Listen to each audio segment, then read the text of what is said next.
Everybody? Welcome back to another late night, another installment into another Western, another episode into the epic catalog. This one I'm very, very excited about. It is sort of the brother and sister to a film we recently just came across, High Plains Drifter, another Clint Eastwood directed film. And so, this loose thread of this invisible thread of connective tissue between his films, of this stranger that comes into town, helps people. I'm very interested in that concept. So I kind of like it that we're sort of going into this territory. And this was recommended within the comment section of High Plains Drifter. So I'm very grateful. Thank you, guys. And yeah, we're going to get straight into it. We are watching Pale Rider. No Pale Big Willie with us, which is fantastic. Nobody's, complaining, and neither am I. But yeah, we're going to get straight into the film. If you have seen it, I would be looking forward to either, I know you guys will educate me with something cool. If you haven't seen it, glad to be discovering a new film with you guys. Other than that, let's get straight into the film, because Captain, we are Ego.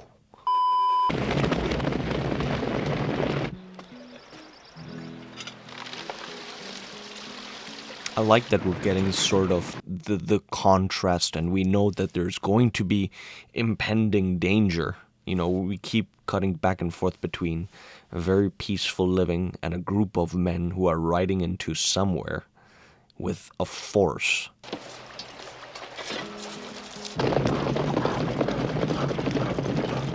Might I add, these crane shots with this the group of horses is magnificently shot. But I like how the guitar sort of melody is played with the town people and their day-to-day job. When we hear the men and the horse, it's just the galloping.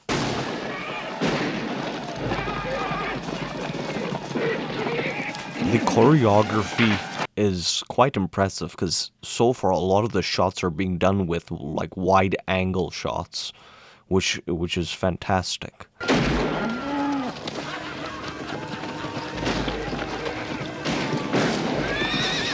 As these men are just wreaking havoc out of just pure evil.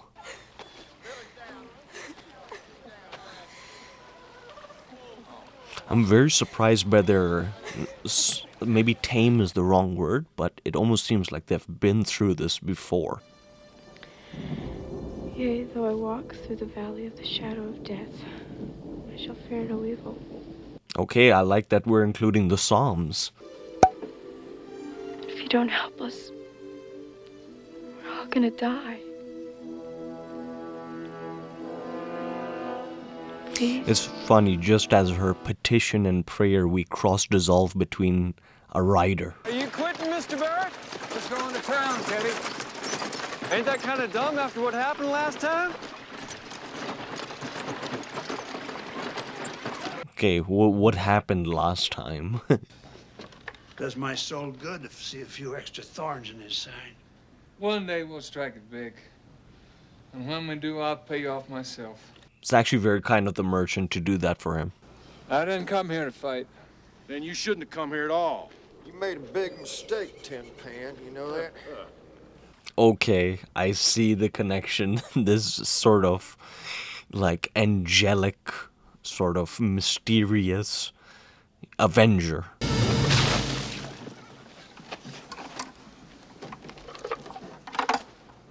Shouldn't play with matches. Well, that's one way to get their attention.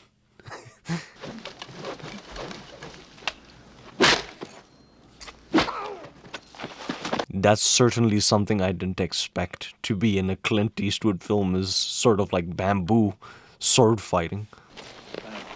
There's nothing like a nice piece of hickory.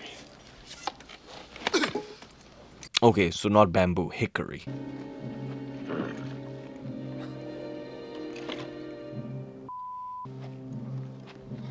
He just disappears around the corner.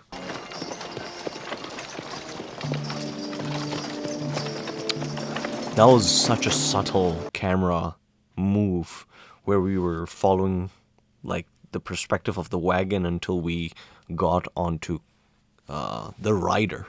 Good luck, Hull Barrett. You'll quit too if you're smart. Well, it seems every one of the small type of miners or businessmen, they're quitting because of some type of disturbance. I heard the voice of the fourth beast say, "Come and see." And I looked, and behold, a pale horse. And his name that sat on him was Death. Boy, reading Revelation, and then it literally narrates him coming into the frame of the window. But I was scared, and that's the point. They had me scared. They knew it. The hoodie's got us all scared. Lindquist left. That's very humble of him to even mention that he's scared. Not Sarah- after supper, Sarah, now. Sarah, he saved my life. Good evening. Oh boy, he's a pastor. And thank you for helping on Hull's behalf this morning. I'm Sarah Wheeler. Such a sudden change in tone. And you got whipped in the hood, California, by a tin pan? Well, there was a stranger kind of give him a hand.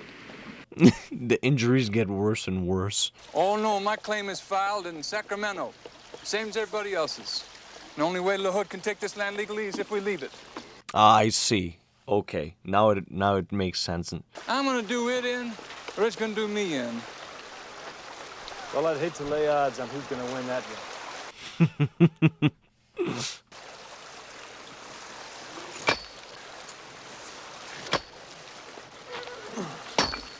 It's funny, the integration of this rider slash priest slash pastor, it provides the good enough stakes for when eventually they try to ravage the land to make them leave again. So I kind of like this.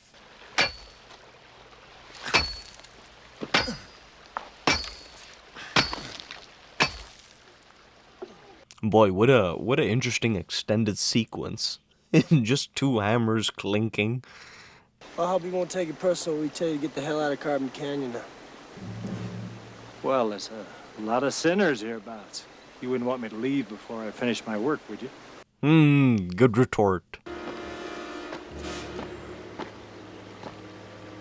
Yeah, I guess intimidation and forceful exit is their way, but I think that guy on the left, he's from Reservoir Dogs. I remember him.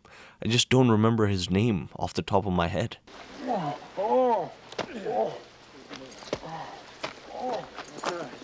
Preacher is certainly very quick.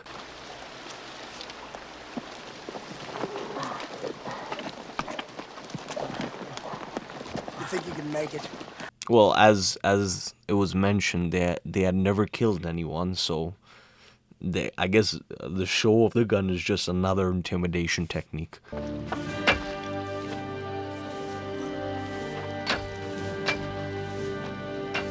Yeah, that's sort of the triumphant, song, like he almost won their respect and trust.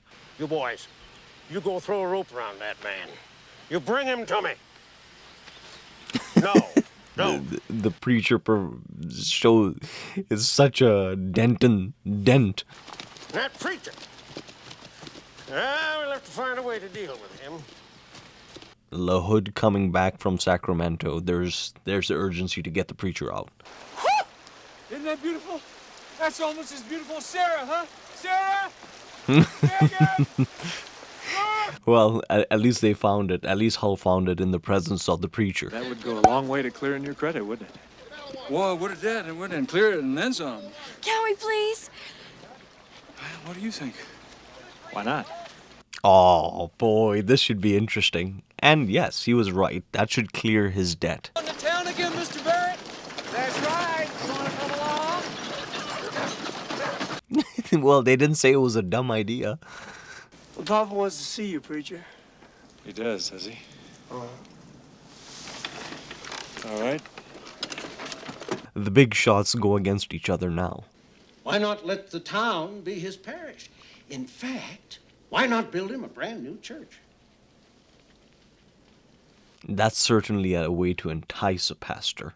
Well, in a town as rich as La Hood, that preacher, he'd be a wealthy man. That's why it wouldn't work.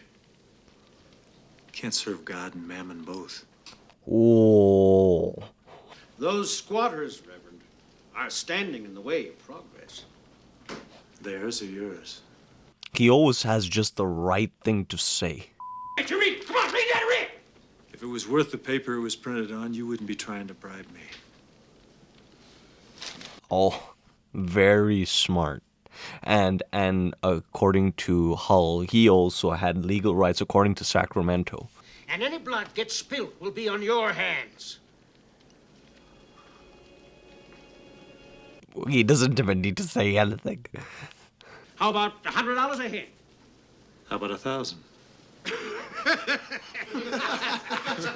Well, that's just another way to say we're not going to move out of Carbon Canyon. Lord was buying me a drink. Thanks for the thought. Are we all those in favor? Yeah. And well, his last line was about the marshal. How much does it cost for, and the good conscience. Again, good questions to ask, but let's see what happens with $1,000 a head. It's your sweaties, man. Why don't you sleep on it? Make the decision in the morning. And pray about it. Now, I'm telling you this, because in case you decide against LaHood's offer, you're gonna meet him. You know this Stockburn? Paid law, corrupt law. I think we ought to ask ourselves why we're here. Because if it's no more than money, then we're no better than the hood himself. A good point, but I like that Hull is sort of fighting to stay. He has tasted, that this is fruitful ground. Buried members of our families in this ground. And this was their dream, too, and they died for it. Now we're going to take $1,000 and leave their graves untended? Okay, so there is a personal connection. What price do we put on our dignity next time? $2,000? Very important moral lessons. We'll stand together. See you in the morning. I'm gonna turn in now. Do right, Jim. It's funny that the preacher is even here, because Hull went to him and invited him for, to stay for what he had done in protection. And if he had not done that, maybe this predicament would have been different. I never want to see you again. Megan. I hope you die and I hope you go to hell. That turned around really quickly. Boy. Well, your father, they turned him down.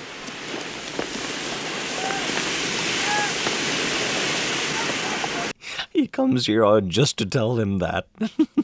They watched him stand up to that animal LaHood sent out here. They were counting on him to beat LaHood himself. Well, to go to LaHood's point, a preacher that gives them faith.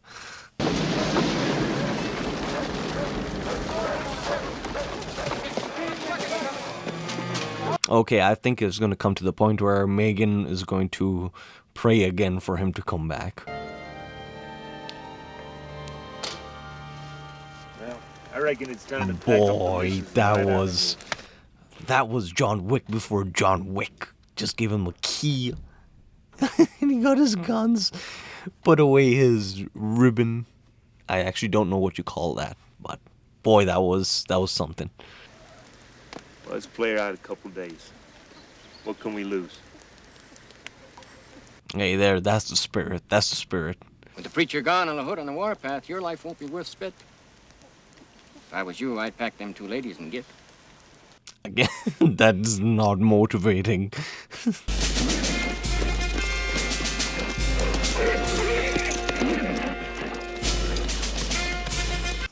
Okay, they certainly look like a bunch to deal with.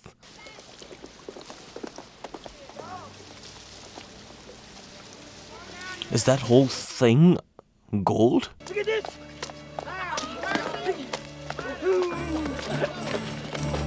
Wow, that's so big compared to what Hull found.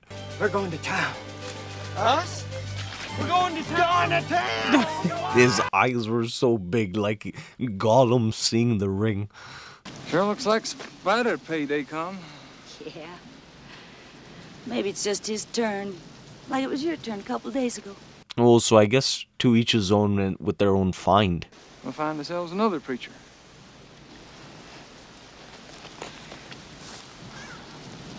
Another preacher. That exchange just seemed off. Something was off about it. I can blast that gravel out of that cliff, then it washes down into the bed, and then it travels right through the sluice. So, well, certainly a very quick way to mine.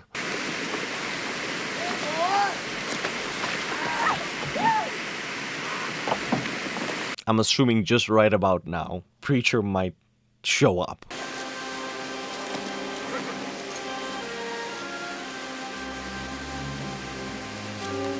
Well, that was a very accurate shot. So, and Preacher with a gun.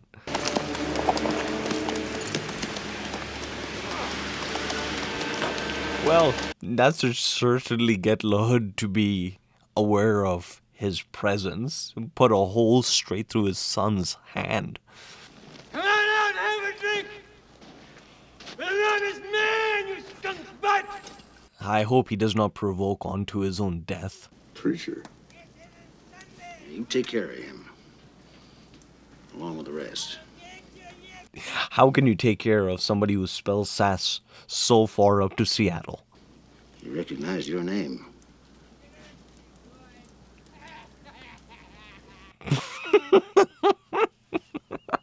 The quick turn. Couldn't be. The man I'm thinking about is dead. I knew that was gonna come out. I knew it. The man should be dead. You better take him home now, huh? Ah, hell, Mr. Blankenship, we only get to town here once a year. 6 bullets in the back of the Preacher. Certainly somebody would think, Preacher probably is dead.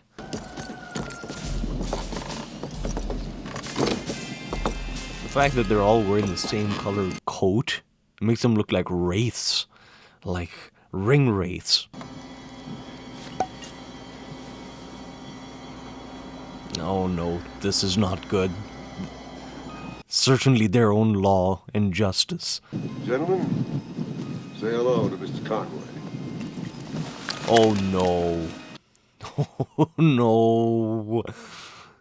Run, Spider.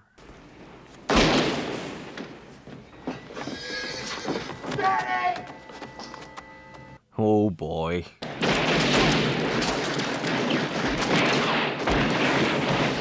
That's certainly the first time I've ever heard in that context where they, dance to the music of gunfire.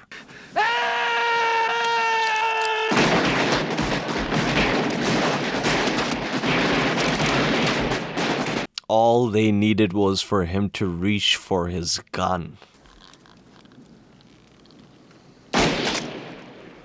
Oh my. Right in front of his 2 kids. Tell that preacher to meet me here tomorrow morning.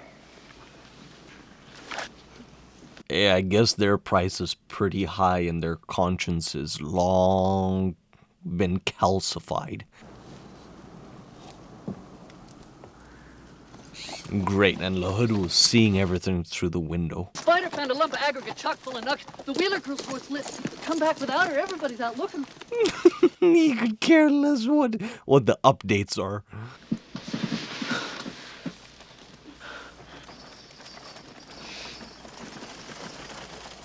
Well, there's a sense of calm.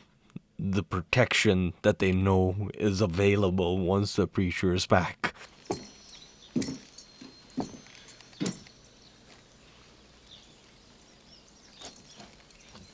Here's my assumption. He was actually the 7th deputy. Stark burning his deputies. He said, tell the preacher to come in the morning. Well, Geez, that's another person they have to put on the ground. Another reason why they should not be moved. Only by standing together you're going to be able to beat the LaHoods of the world. No matter what happens tomorrow, don't you forget that. Interesting response. But he's going alone. Megan told me what you did with Josh LaHood. Who but a gunfighter could have done such a thing? Who but? Who, for all we know, their Preacher is a disguise. We don't know.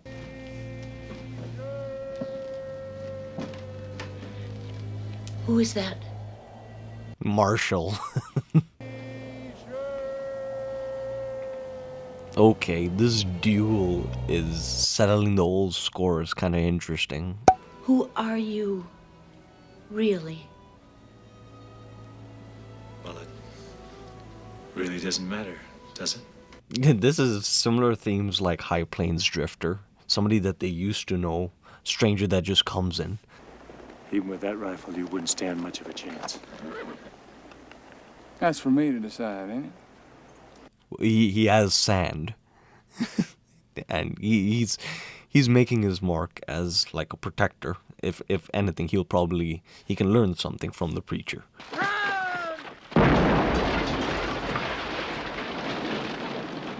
That's certainly a way to, and again, put a dent into their whole operation. Well, not even a dent, a major crack.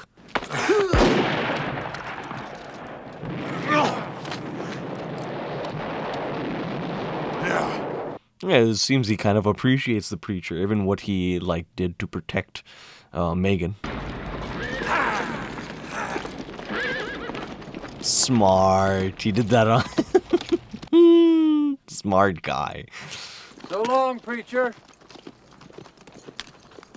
That buffalo rifle won't do much good in a fight against the 7. Did you tell him you loved him? He knows we both love him. Like, literally.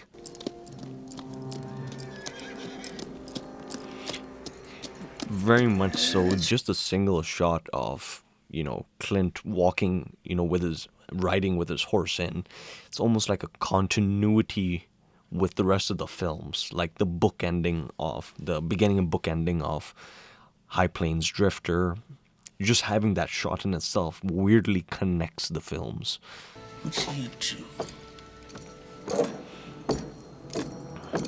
Well, hopefully he's going to tell everybody just to leave for the time being. He's probably not there anymore. I don't know. This is so cool. Anticipation. It appears you won't have to bother with the preacher.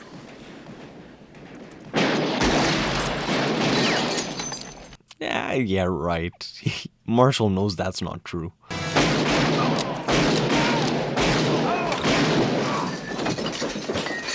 Well, the other 2 men were smart enough to run.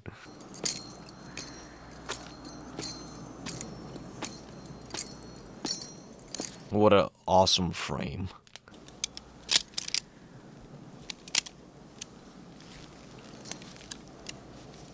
That's what I like about that. Is hardly a lot of westerns ever show the changing of a cartridge. It always bugs me. That's like, you just look at modern day westerns and they just shoot endlessly with their revolvers. I like that we saw full exchange, and it shows a lot of realism and the accuracy.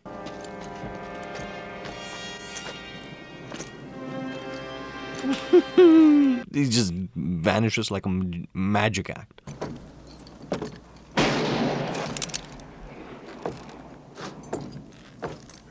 The shots are coming out of nowhere.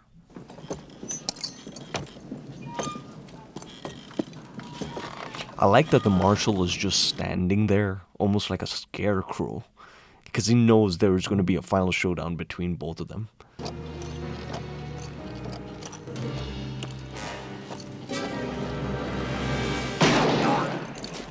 The door just swiveling was just a distraction. He literally hand just popped out. Boom.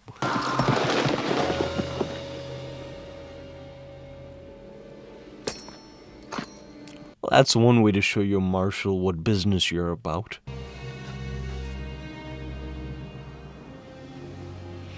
It's funny, the marshal's facial structure even looks like a skull.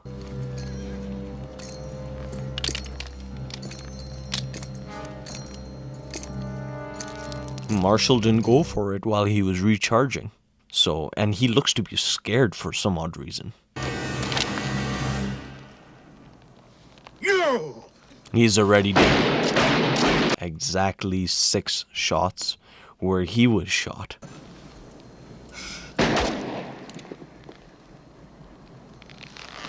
almost to say that's what you should have done to me, to really have put me away.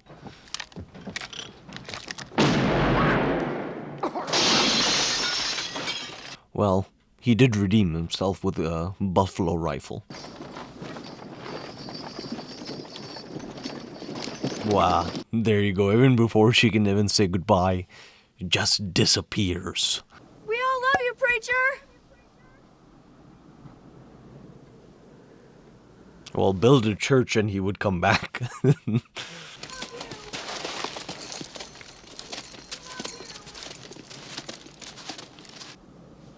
you.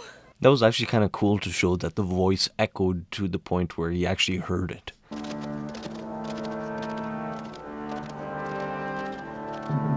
Alright, literally the same final ending shot. Shot as High Plains Drifter. Amazing. Thoughts. This is somewhat, if I were to say, sort of the angel and the, let's say, the devil. If High Plains Drifter was like the evil, this was definitely like the angel of death or whatever. This was definitely the angel of light who came to protect. I mean, actually both are, but very different approaches. This film has a lot more of a lighter approach to it. I have to sort of talk about both films because they're so similar. But again, the main crux of it all is like different. And this somewhat resurrection of this past person who we knew about, and that has come back now is called Preacher. Everybody knows somewhat, but even when he comes into town, people can't help but sort of fall in love with him. This allure and this magnetism that he draws, that you cannot help but feel like everything is going to be okay. He has it under control, and I think Clint Eastwood just has that screen presence. It's very strange. I don't know many actors that I could sort of say that about. Maybe Tom Hardy, but he has a very unique approach to his films. I genuinely enjoy this non-invisible thread throughout all the films where he remains nameless, comes into a town where the town is being persecuted, and he helps them. And in whatever sort of approach, that's what makes the films a lot more different. Talk about just the score, the bookend score between High Plains Drifter, and talk about this one. The ending score for this is I would say is somewhat similar. Like, it has that mysterious element to it, except from the very beginning. Like, very very different approach to the beginning of this film for Pale Rider. We're introduced again to the riding cavalry of La Hood's gang, and the peaceful town at Carbon Canyon, and all these people working very diligently. It's it's a noble approach. They had legal rights to the land to mine over there. Spider and Hull, they found some, and rightfully so, they were able to erase their debt. Spider went a little bit overboard, but again, he was a brave man who worked, and under the sun, he was, sort of, let's say, if we can say, enjoying the fruits of his labor. And they sort of had the idea, and Hull was going to be married, and they were going to set out for a better future. Their whole intent of staying there, whether it was leaving or even staying there, to honor and remain with their dignity. That's something to hold on to. And then in comes the preacher. literally just shaking everything up, shaking the whole dynamic. Like within both of the films, he just shakes the dynamic of everything, and everybody's equilibrium, if I can use that word, was almost thrown off. Relationship lines are thrown off, and everybody sort of falls into desperate love with this person because he is the sole avenger, and he seems to be the only one who can do it. There's no dent in his armor besides seeing the helpless, being persecuted. So again, the whole biblical aspect using scriptures were, they were cool. They had interesting placements, and for one, as much as he is the preacher, to me he's still the writer, of this strange pale writer. Tall man, slender, has those eyes, and who knows what he will be in the next town or the next film that has this loose connective thread. But yeah, glad we were able to watch this film. Glad it was recommended, just like High Plains Drifter. So that's another one of Clint Eastwood's wonderfully directed films into the catalog. And until the next one, just enjoy cinema, my friend. Thank you for watching with me. And until the next one, stay safe and keep mining. What's up, you cinephiles? Thank you very much for making it to the very end. Me and Big Willie don't take that for granted. We really appreciate you. Now, if you'd like to show your support to us, you know what you can do up here. You can smash that button, really just smash it. And if you would like to check out some more content, they're all curated by days up over here and playlists. So, you know what? We hope you're having a great day. Don't crumble and just continue to smile and be a good bastion of cinema.